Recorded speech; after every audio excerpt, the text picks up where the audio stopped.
Thinking smart in mental health nursing. What is a SMART goal in nursing? In nursing, a SMART goal is a measurable patient outcome that guides nursing interventions and allows the nurse to evaluate whether care was effective. Learning the SMART framework is not busy work. It's me helping you format your nurse brain. SMART criteria break down for nursing care plans. Ask yourself these SMART questions. If you can't answer these questions clearly, your goal isn't SMART yet, and that's your cue to revise, not panic. S. Specific. What exactly will the patient do, say, or demonstrate? M. Measurable. How will I know this goal was met? What observable behavior, rating scale, or patient report will I use?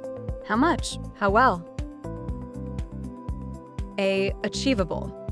Is this realistic for this patient given their current condition, insight, and setting? Do you have the necessary skills and resources?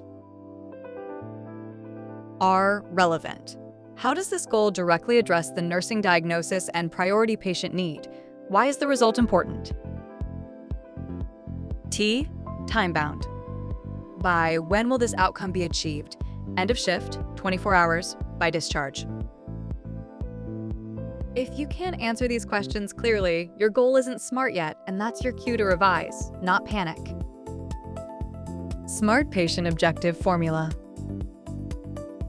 Patient will state observable behavior that is measurable related to nursing diagnosis or symptom by time frame.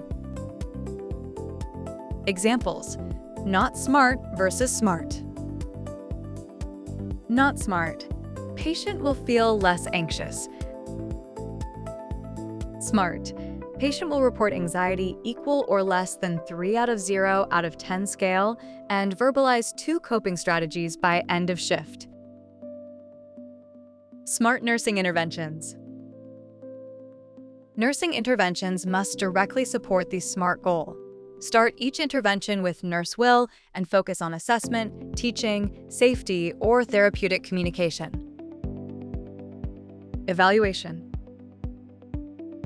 Evaluation answers the question, did the goal work? Use measurable evidence to state whether the goal was met, partially met, or not met. Why we use SMART goals in nursing school? Even though electronic charting may look different in practice, SMART thinking prepares you for prioritization, clinical judgment, and NCLEX-style questions. Now let's get started on thinking SMART.